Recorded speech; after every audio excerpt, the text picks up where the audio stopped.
అందరికీ నమస్కారం. శ్రీకృష్ణుడు కాల నియమాలకు అతీతమైన పరమాత్మ.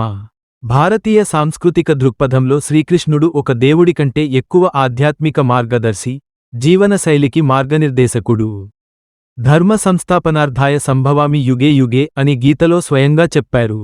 కురుక్షేత్ర యుద్ధ సమయంలో అర్జునుడికి ఉపదేశించిన భగవద్గీత ప్రతి మనిషి జీవితంలో అంతర్దృష్టిని కలిగించగలిగిన గుణాత్మక గ్రంథం. మహాభారత కాలంలో శ్రీకృష్ణుడు కాల నియమాలను అతిక్రమించిన అనేక సందర్భాలు ఉన్నాయి. ఇవి సాధారణంగా అసాధ్యంగా కనిపించిన ప్రజల సంక్షేమం కోసం, ధర్మ పరిరక్షణ కోసం ఆయన చేసిన అవిశ్రాంత యత్నాలే. కొన్ని ఉదాహరణలు: అశ్వత్థాముడికి అమరత్వం, కాలచక్రం ప్రకారం ఎవరూ శాశ్వతంగా జీవించలేరు. అయినా శ్రీకృష్ణుడు అశ్వత్థామునికి శాపంగా అమరత్వాన్ని ప్రసాదించాడు. ఇది ఒక విధంగా ప్రకృతి నియమాలకు విరుద్ధంగా ఉన్న అతని కర్మ ఫలితంగా వచ్చిందని భావించవచ్చు. సాందీపుని కుమారుని పునర్జన్మ.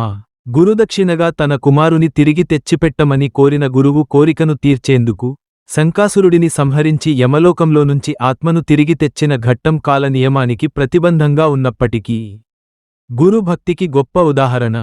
దేవకిపుత్రుల పునరాగమనం. దేవకి, వసుదేవుల మొదటి 6 పిల్లలు మరణించిన తర్వాత కృష్ణుని ప్రార్థన మేరకు వారిని తిరిగి తీసుకురావడం మానవ బుద్ధిని ఆశ్చర్యానికి గురిచేసే కార్యమే. అర్జునుని బ్రతికించటం.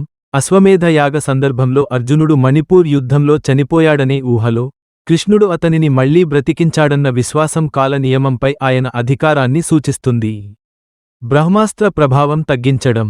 అశ్వత్థామ బ్రహ్మాస్త్రాన్ని ప్రయోగించినప్పుడు శ్రీకృష్ణుడు దాని ప్రభావాన్ని తగ్గించి ఉత్తర గర్భంలో ఉన్న పార్థవ వంశానికి తారకమయ్యాడు. ఇది కాలచక్రాన్ని అతిక్రమించిన సంఘటనగా చెప్పవచ్చు. బర్భరీకుని తల సజీవంగా ఉంచటం.